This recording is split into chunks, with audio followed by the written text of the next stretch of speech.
Good afternoon everyone, my name is Lawrence Rayo Liquino and my topic is structural of musical forms. So, first one is binary. This is a piece of music which has two sections which are related and complement each other. These two sections are usually the same in length, also called A-B form, where the A is the first section and B is the second section. However, it is customary to repeat each section, so it becomes AA, BB forms. The section A starts on a particular K, then modulates to another K when it goes to the second section B. Sabi dito, yung binary daw ay may dalawang bahagi. Una yung A, tapos yung B. One of this is the song Bayan Ko by Jose Corazon de Jesus. Itong kantan to ay nahahati sa dalawang bahagi. Ito ang unang parte ng kanta. Ang unang parte ng kanta ay nagsisimula sa Ang Bayang Kong Pilipinas at nagtatapos sa Nasadla Ka sa Dusa.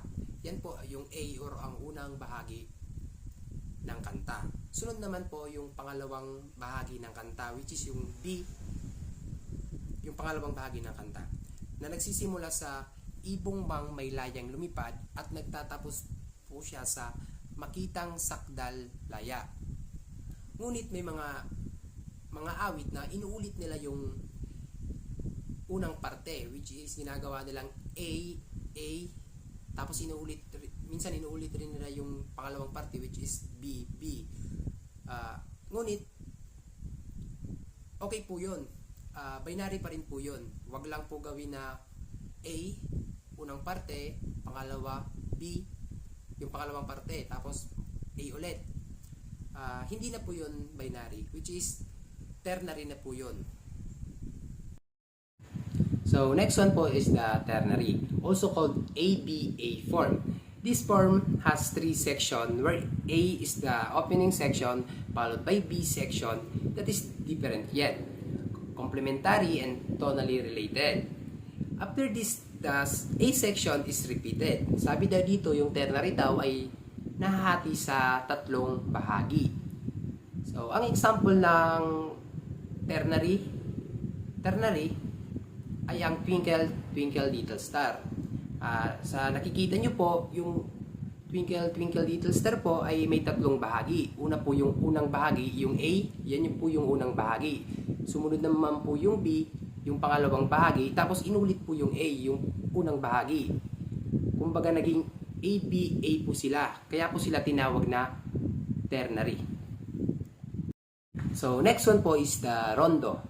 In this form, a primary section or theme, usually in the tonic key, recurs multiple times, alternating with secondary section. This is signified as AB, AC, A or AB, AC, AD, A. Form where the primary section A is repeated in between episode, section B, C, and D. Sabi daw, ang rondo daw ay may isang bahagi na laging bumabalik. An example of this kind of form is Mozart famous piano piece, Ronda alla Turca. Ngunit hindi po yan ang ipapakita ko sa inyong example o halimbawa, kasi po mahirap po yung piano piece na yan. So, ang ipapakita ko po sa inyong halimbawa ay ang yung Maligayang Araw. So, nakikita nyo naman po yung unang parts, yung A, tapos sumunod po yung B, tapos babalik na ulit po yung A, tapos C, tapos A naman. Kumbaga yung A yung laging bumabalik, yung laging uulit-ulitin. Kaya po siya tinawag na rondo. So, the last one po is yung das tropic. This is the type of form wherein all the stanzas, verses of a song lyrics are sung to the same music. This is the called verse repeating form.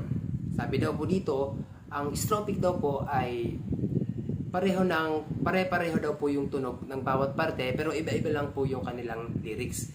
For example po dito yung Old MacDonald Had a Farm. Nakikita nyo naman po na pag kinanta nyo po yung Old MacDonald MacDonald had a farm, mapapansin nyo po na pare-pareho po yung tunog bawat parte pero iba-iba lang po yung lyrics.